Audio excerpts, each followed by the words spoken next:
أعوذ بالله من الشيطان الرجيم. بسم الله الرحمن الرحيم.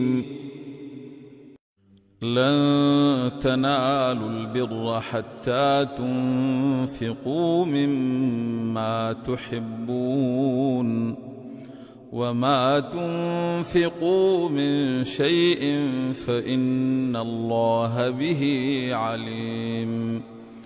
كل الطعام كان حلا لبني إسرائيل إلا ما حرم إسرائيل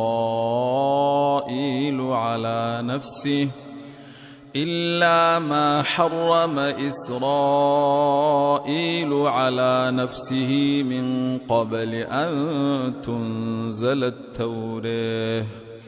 قل فأتوا بالتوراة فاتلوها إن كنتم صادقين.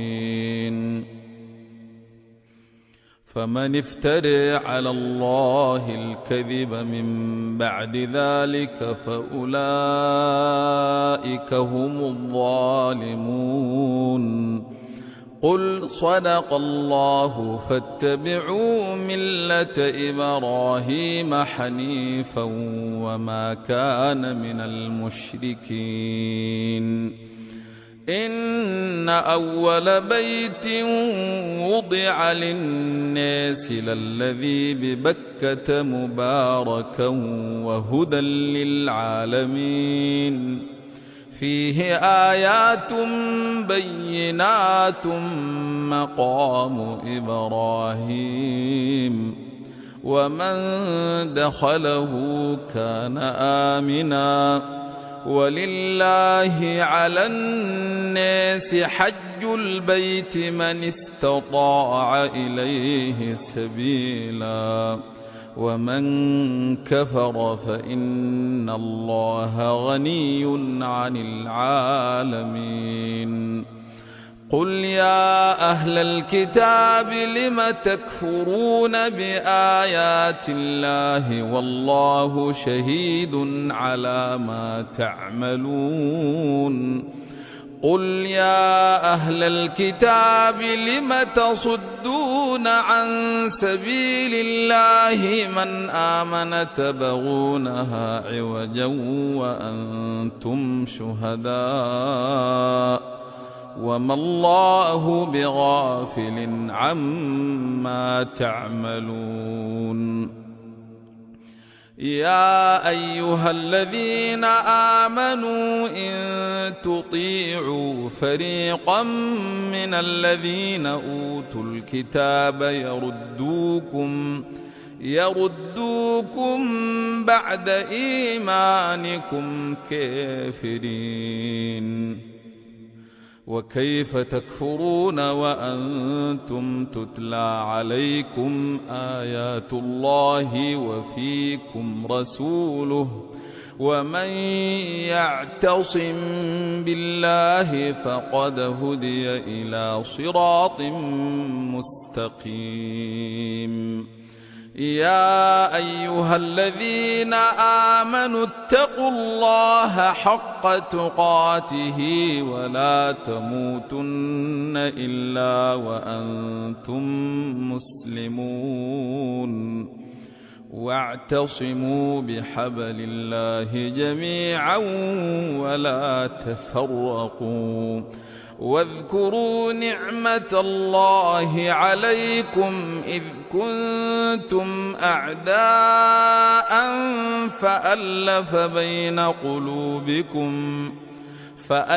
بين قلوبكم فأصبحتم بنعمته إخوانا وكنتم على شفا حفرة من النار فأنقذكم منها.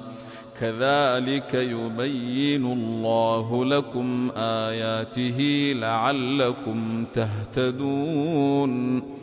ولتكن منكم أمة يدعون إلى الخير ويأمرون بالمعروف وينهون عن المنكر وأولئك هم المفلحون. ولا تكونوا كالذين تفرقوا واختلفوا من بعد ما جاءهم البينات وأولئك لهم عذاب عظيم. يوم تبيض وجوه وتسود وجوه، فأما الذين اسودت وجوههم أكفرتم بعد إيمانكم فذوقوا العذاب بما كنتم تكفرون. وأما الذين ابيضت وجوههم ففي رحمة الله هم فيها خالدون. تلك آيات الله نتلوها عليك بالحق وما الله يريد ظلما للعالمين. ولله ما في السماوات وما في الأرض وإلى الله ترجع الأمور. كنتم خير أمة أخرجت للناس تأمرون بالمعروف وتنهون عن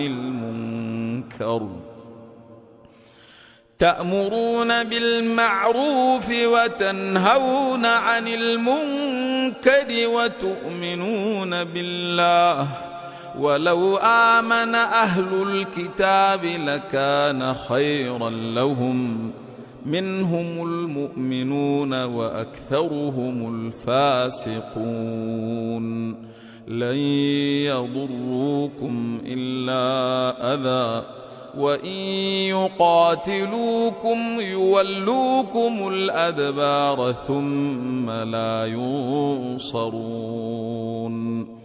ضربت عليهم الذلة أينما ثقفوا إلا بحبل من الله وحبل من الناس، وباءوا بغضب من الله وضربت عليهم المسكنة. ذلك بأنهم كانوا يكفرون بآيات الله ويقتلون الأنبياء بغير حق، ذلك بما عصوا وكانوا يعتدون. ليسوا سواء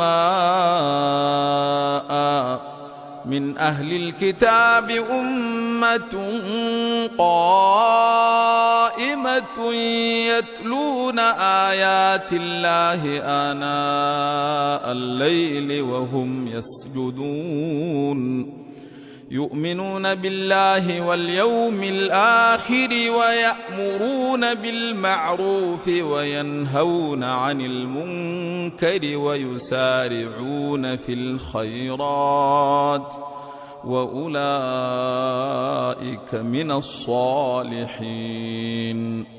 وما تفعلوا من خير فلن تكفروه، والله عليم بالمتقين.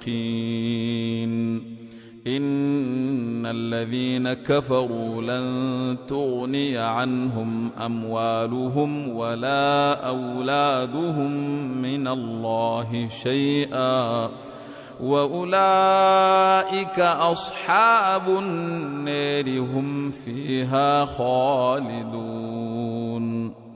مثل ما ينفقون في هذه الحياة الدنيا كمثل ريح فيها كمثل ريح فيها صر أصابت حرث قوم ظلموا أنفسهم فأهلكته وما ظلمهم الله ولكن أنفسهم يظلمون. يا أيها الذين آمنوا لا تتخذوا بطانة من دونكم لا يألونكم خبالا ودوا ما عنتم قد بدت البغضاء من أفواههم وما تخفي صدورهم أكبر قد بينا لكم الآيات إن كنتم تعقلون. ها أنتم أولئك تحبونهم ولا يحبونكم وتؤمنون بالكتاب كله وإذا لقوكم قالوا آمنا وإذا خلوا عضوا عليكم الأنامل من الغيظ قل موتوا بغيظكم إن الله عليم بذات الصدور. إن تمسسكم حسنة تسؤهم وإن تصبكم سيئة يفرحوا بها وإن تصبروا وتتقوا لا يضركم كيدهم شيئا إن الله بما يعملون محيط.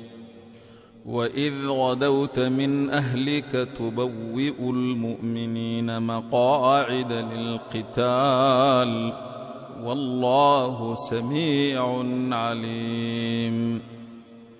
إذ همت طائفتان منكم أن تفشلا والله وليهما وعلى الله فليتوكل المؤمنون. ولقد نصركم الله ببدر وأنتم أذلة فاتقوا الله لعلكم تشكرون. إذ تقول للمؤمنين ألن يكفيكم أن يمدكم ربكم ب3,000 من الملائكة منزلين بلى إن تصبروا وتتقوا ويأتوكم من فورهم هذا يمددكم ربكم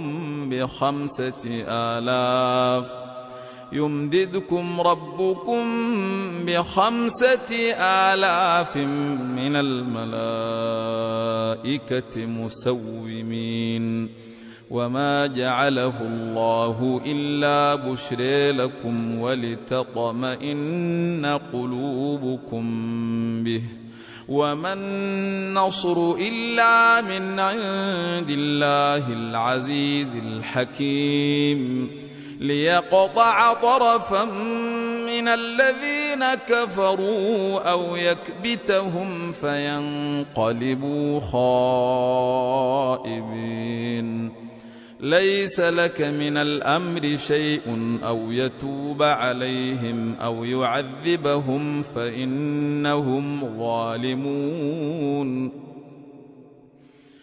ولله ما في السماوات وما في الأرض يغفر لمن يشاء ويعذب من يشاء والله غفور رحيم.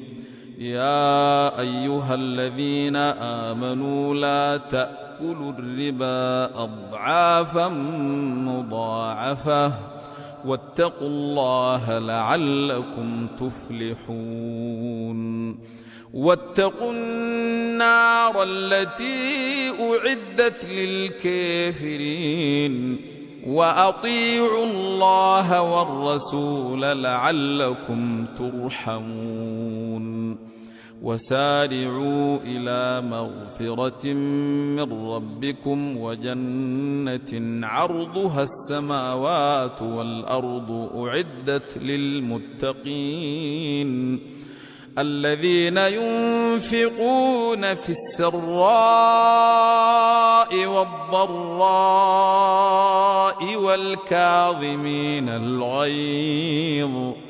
والكاظمين الغيظ والعافين عن الناس والله يحب المحسنين والذين إذا فعلوا فاحشة أو ظلموا أنفسهم ذكروا الله فاستغفروا لذنوبهم ومن يغفر الذنوب إلا الله ولم يصروا على ما فعلوا وهم يعلمون أولئك جزاؤهم مغفرة من ربهم وجنات تجري من تحتها الأنهار خالدين فيها ونعم أجر العاملين قد خلت من قبلكم سنن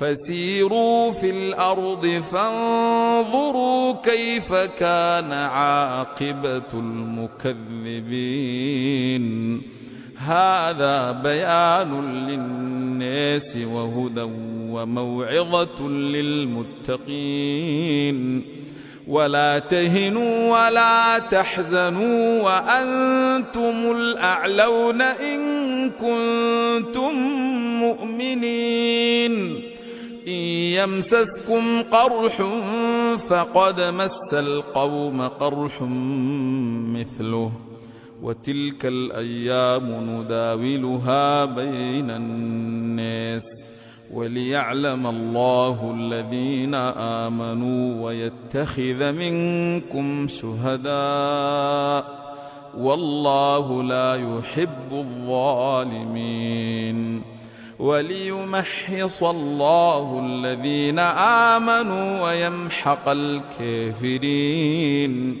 أم حسبتم أن تدخلوا الجنة ولما يعلم الله الذين جاهدوا منكم ويعلم الصابرين ولقد كنتم تمنون الموت من قبل أن تلقوه فقد رأيتموه وأنتم تنظرون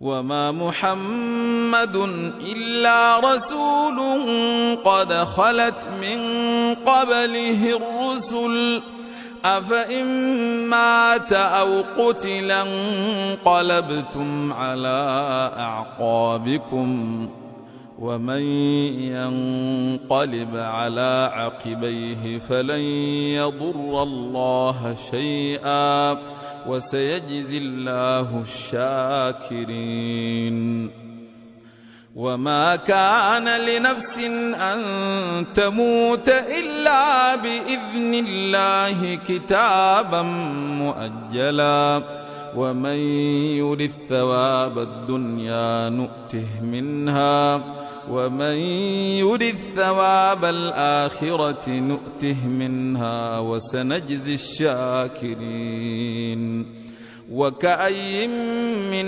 نبي قتل معه ربيون كثير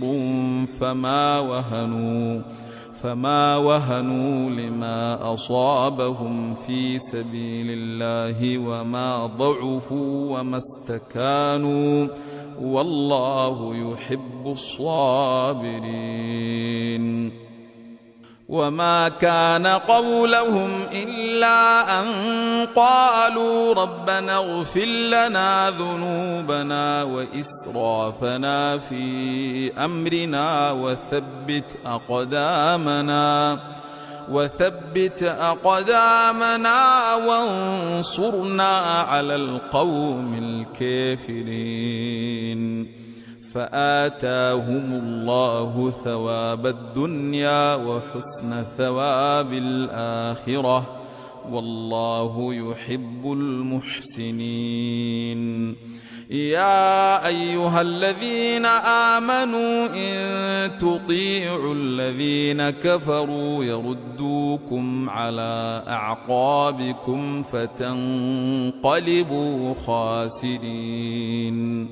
بل الله مولاكم وهو خير الناصرين. سنلقي في قلوب الذين كفروا الرعب بما أشركوا بالله ما لم ينزل به سلطانا، ومأواهم النار وبئس مثوى الظالمين. ولقد صدقكم الله وعده إذ تحسونهم بإذنه حتى إذا فشلتم وتنازعتم في الأمر وعصيتم من بعد ما أريكم ما تحبون، منكم من يريد الدنيا ومنكم من يريد الآخرة، ثم صرفكم عنهم ليبتليكم، ولقد عفا عنكم، والله ذو فضل على المؤمنين. إذ تصعدون ولا تلوون على أحد والرسول يدعوكم في أخريكم فأثابكم غما بغم لكي لا تحزنوا على ما فاتكم ولا ما أصابكم، والله خبير بما تعملون. ثم أنزل عليكم من بعد الغم أمنة نعاسا يغشى طائفة منكم وطائفة قد أهمتهم أنفسهم يظنون بالله غير الحق ظن الجاهلية يقولون هل لنا من الأمر من شيء قل إن الأمر كله لله يخفون في أنفسهم ما لا يبدون لك يقولون لو كان لنا من الأمر شيء ما قتلنا هاهنا قل لو كنتم في بيوتكم لبرز الذين كتب عليهم القتل إلى مضاجعهم وليبتلي الله ما في صدوركم وليمحص ما في قلوبكم والله عليم بذات الصدور. إن الذين تولوا منكم يوم التقى الجمعان إنما استزلهم الشيطان ببعض ما كسبوا ولقد عفى الله عنهم إن الله غفور حليم. يا أيها الذين آمنوا لا تكونوا كالذين كفروا وقالوا لإخوانهم إذا ضربوا في الأرض أو كانوا غزا لو كانوا عندنا ما ماتوا وما قتلوا ليجعل الله ذلك حسرة في قلوبهم والله يحيي ويميت والله بما تعملون بصير. ولئن قتلتم في سبيل الله أو متم لمغفرة من الله ورحمة خير مما تجمعون ولئن متم أو قتلتم لإلى الله تحشرون فبما رحمة من الله لنت لهم ولو كنت فظا غليظ القلب لانفضوا من حولك فاعف عنهم واستغفر لهم وشاورهم في الأمر فإذا عزمت فتوكل على الله إن الله يحب المتوكلين إن ينصركم الله فلا غالب لكم وإن يخذلكم فمن ذا الذي ينصركم من بعده وعلى الله فليتوكل المؤمنون وما كان لنبي أن يغل ومن يغلل يأت بما غل يوم القيامة ثم توفى كل نفس ما كسبت وهم لا يظلمون أفمن اتبع رضوان الله كمن باء بسخط من الله ومأواه جهنم وبئس المصير هم درجات عند الله والله بصير بما يعملون لقد من الله على المؤمنين إذ بعث فيهم رسولا من أنفسهم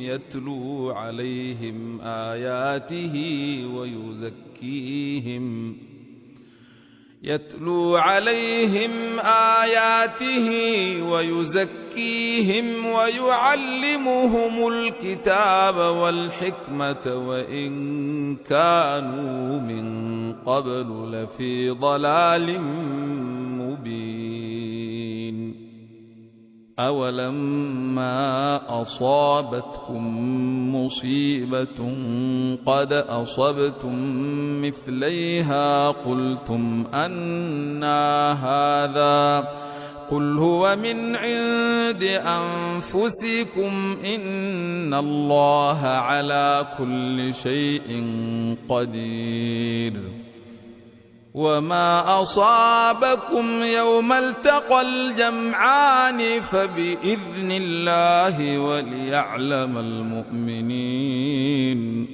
وليعلم الذين نافقوا وقيل لهم تعالوا قاتلوا في سبيل الله أو ادفعوا قالوا لو نعلم قتالا لاتبعناكم هم للكفر يومئذ أقرب منهم للإيمان يقولون بأفواههم ما ليس في قلوبهم والله أعلم بما يكتمون الذين قالوا لإخوانهم وقعدوا لو أطاعونا ما قتلوا قل فادرءوا عن أنفسكم الموت إن كنتم صادقين ولا تحسبن الذين قتلوا في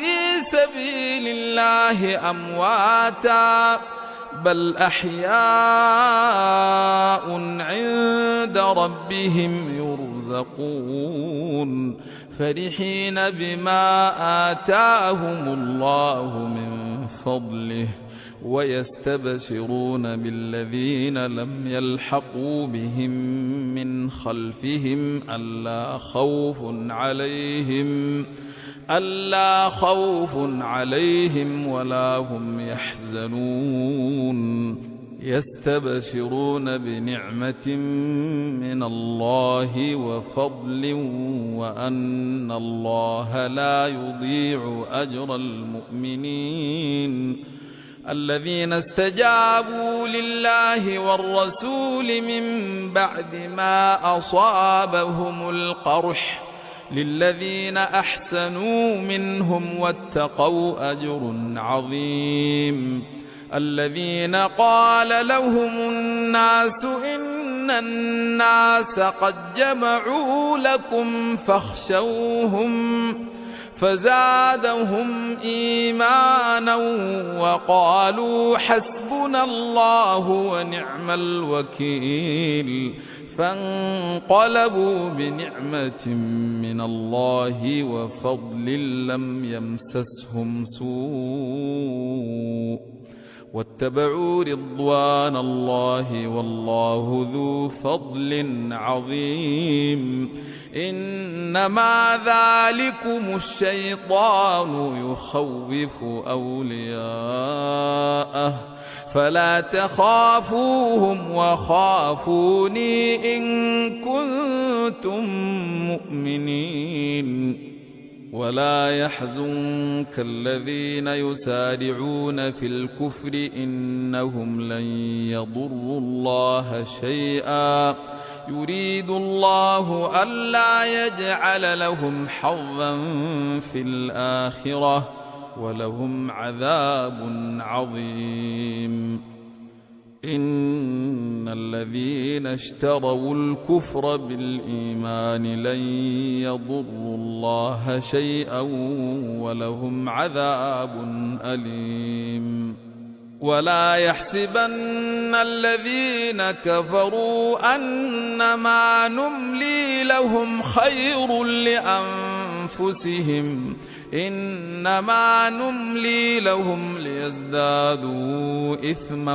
ولهم عذاب مهين ما كان الله ليذر المؤمنين على ما أنتم عليه حتى يميز الخبيث من الطيب وما كان الله ليطلعكم على الغيب ولكن الله يجتبي من رسله من يشاء فآمنوا بالله ورسله وإن تؤمنوا وتتقوا فلكم أجر عظيم ولا يحسبن الذين يبخلون بما آتاهم الله من فضله هو خيرا لهم بل هو شر لهم سيطوقون ما بخلوا به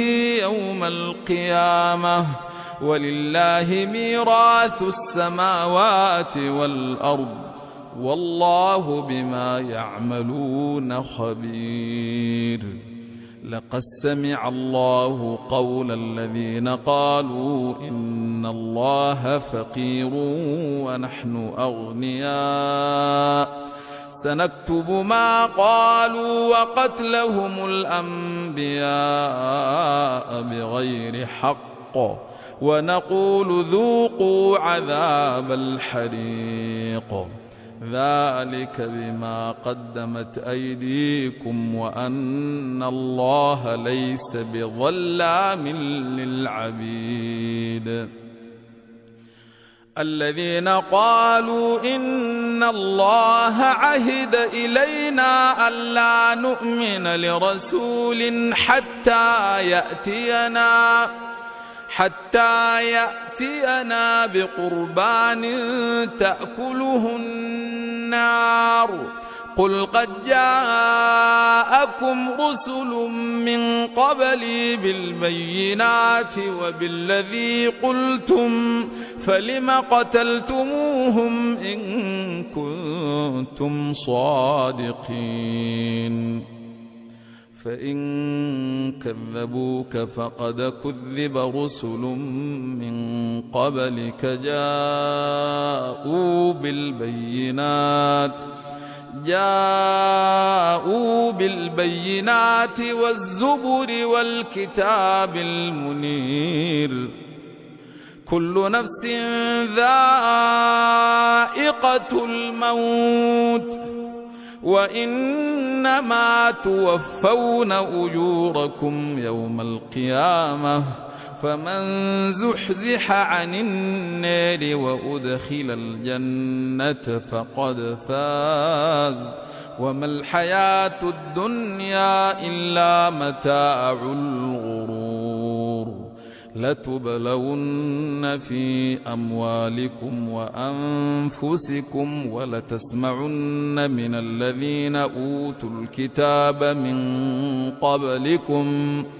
ولتسمعن من الذين أوتوا الكتاب من قبلكم ومن الذين أشركوا أذى كثيرا وإن تصبروا وتتقوا فإن ذلك من عزم الأمور وإذ أخذ الله ميثاق الذين أوتوا الكتاب ليبيننه للناس ولا يكتمونه فنبذوه وراء ظهورهم واشتروا به ثمنا قليلا فبئس ما يشترون لا يحسبن الذين يفرحون بما أتوا ويحبون أن يحمدوا بما لم يفعلوا فلا يحسبنهم بمفازة من العذاب ولهم عذاب أليم ولله ملك السماوات والأرض والله على كل شيء قدير إن في خلق السماوات والأرض واختلاف الليل والنهار لآيات لأولي الألباب الذين يذكرون الله قياما وقعودا وعلى جنوبهم ويتفكرون في خلق السماوات والأرض ربنا ما خلقت هذا باطلا سبحانك فقنا عذاب النار ربنا إنك من تدخل النار فقد أخزيته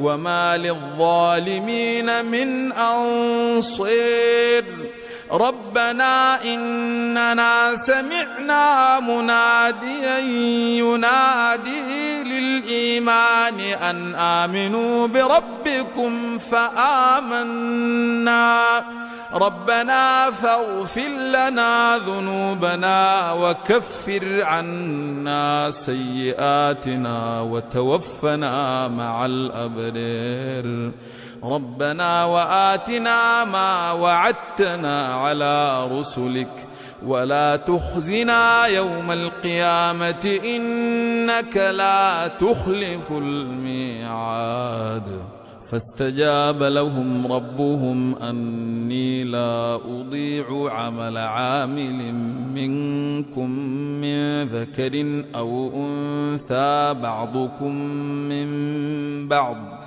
فالذين هاجروا وأخرجوا من ديارهم وأوذوا في سبيلي وقاتلوا وقتلوا لأكفرن عنهم سيئاتهم ولأدخلنهم جنات تجري من تحتها الأنهار ثوابا من عند الله والله عنده حسن الثواب لا يغرنك تقلب الذين كفروا في البلاد متاع قليل ثم مأواهم جهنم وبئس المهاد لكن الذين اتقوا ربهم لهم جنات تجري من تحتها الأنهار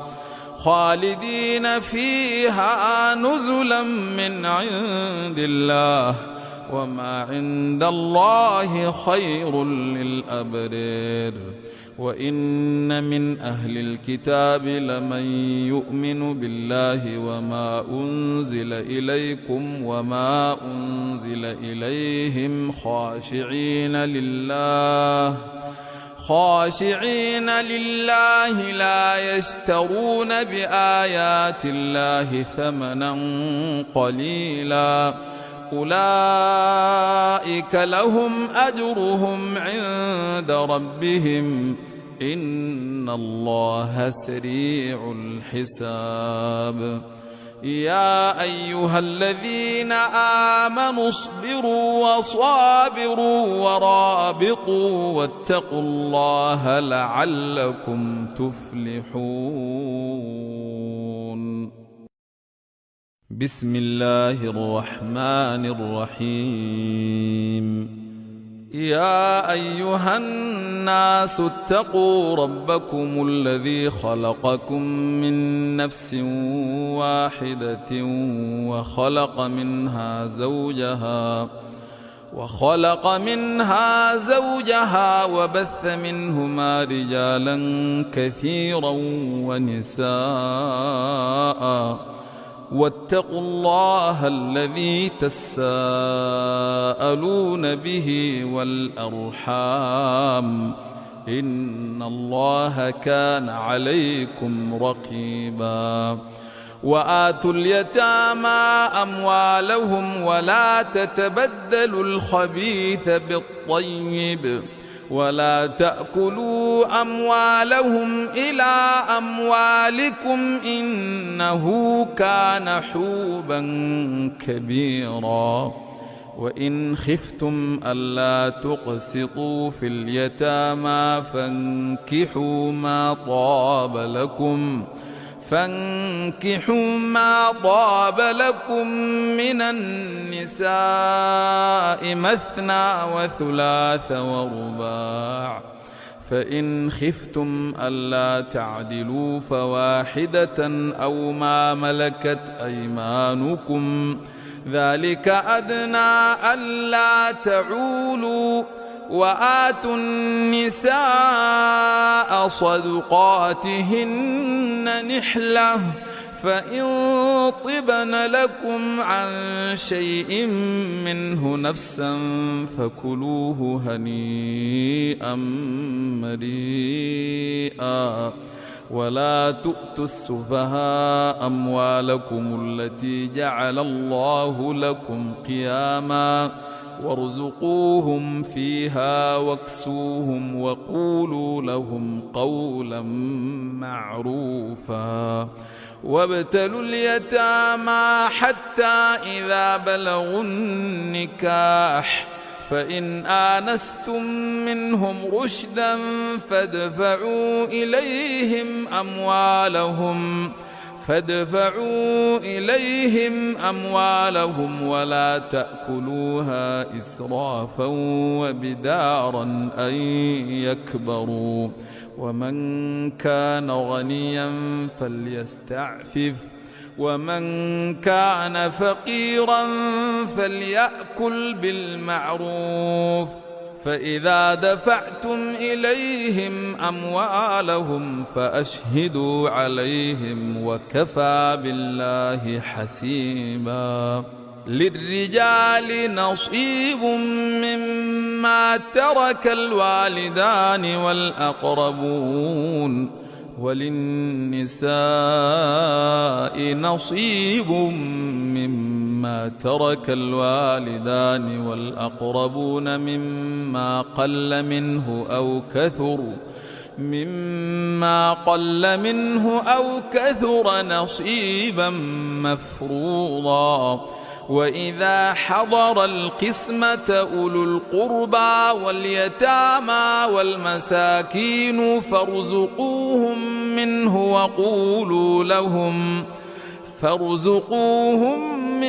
وقولوا لهم قولا معروفا.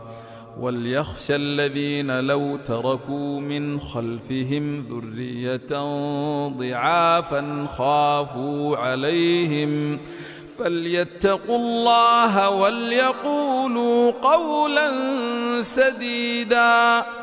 إن الذين يأكلون أموال اليتامى ظلما إنما يأكلون في بطونهم نارا وسيصلون سعيرا. يوصيكم الله في أولادكم للذكر مثل حظ الأنثيين. فإن كن نساء فوق 2 فلهن ثلثا ما ترك، وإن كانت واحدة فلها النصف، ولأبويه لكل واحد منهما السدس مما ترك إن كان له ولد، فإن لم يكن له ولد وورثه أبواه فلأمه الثلث، فإن كان له إخوة فلأمه السدس من بعد وصية يوصي بها أو دين. آباؤكم وأبناؤكم لا تدرون أيهم أقرب لكم نفعا فريضة من الله إن الله كان عليما حكيما. ولكم نصف ما ترك أزواجكم إن لم يكن لهن ولد، فإن كان لهن ولد فلكم الربع مما تركن من بعد وصية يوصين بها أو دين. ولهن الربع مما تركتم إن لم يكن لكم ولد، فإن كان لكم ولد فلهن الثمن مما تركتم من بعد وصية توصون بها أو دين. وإن كان رجل يورث كلالة أو امرأة وله أخ أو أخت فلكل واحد منهما السدس، فإن كانوا أكثر من ذلك فهم شركاء في الثلث من بعد وصية يوصي بها أو دين غير مضار، وصية من الله والله عليم حليم. تلك حدود الله، ومن يطع الله ورسوله يدخله جنات تجري من تحتها الأنهار خالدين فيها وذلك الفوز العظيم. ومن يعص الله ورسوله ويتعد حدوده يدخله نارا خالدا فيها وله عذاب مهين. واللاتي يأتين الفاحشة من نسائكم فاستشهدوا عليهن 4 منكم، فإن شهدوا فأمسكوهن في البيوت حتى يتوفاهن الموت أو يجعل الله لهن سبيلا. واللذان يأتيانها منكم فآذوهما فإن تابا وأصلحا فأعرضوا عنهما إن الله كان توابا رحيما.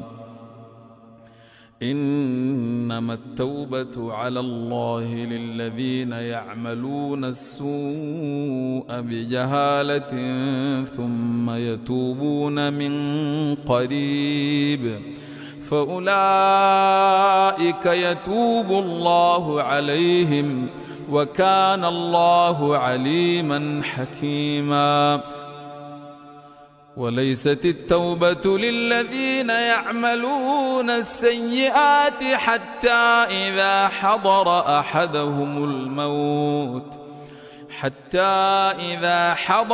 أحدهم الموت قال إني تبت الآن ولا الذين يموتون وهم كفار أولئك أعتدنا لهم عذابا أليما. يا أيها الذين آمنوا لا يحل لكم أن ترثوا النساء كرها ولا تعضلوهن لتذهبوا ببعض ما آتيتموهن إلا أن يأتين بفاحشة مبينة وعاشروهن بالمعروف فإن كرهتموهن فعسى أن تكرهوا شيئا ويجعل الله فيه خيرا كثيرا. وإن أردتم استبدال زوج مكان زوج وآتيتم إحداهن قنطارا فلا تأخذوا منه شيئا أتأخذونه بهتانا وإثما مبينا. وكيف تأخذونه وقد أفضى بعضكم إلى بعض وأخذن منكم ميثاقا غليظا. ولا تنكحوا ما نكح آباؤكم من النساء إلا ما قد سلف إنه كان فاحشة ومقتا وساء سبيلا. حرمت عليكم أمهاتكم وبناتكم وأخواتكم وعماتكم وخالاتكم وبنات الأخ وبنات الأخت وأمهاتكم اللاتي أرضعنكم وأخواتكم من الرضاعة وأمهات نسائكم وربائبكم اللاتي في حجوركم من نسائكم اللاتي دخلتم بهن فإن لم تكونوا دخلتم بهن فلا جناح عليكم. وحلائل أبنائكم الذين من أصلابكم وأن تجمعوا بين الأختين إلا ما قد سلف إن الله كان غفورا رحيما.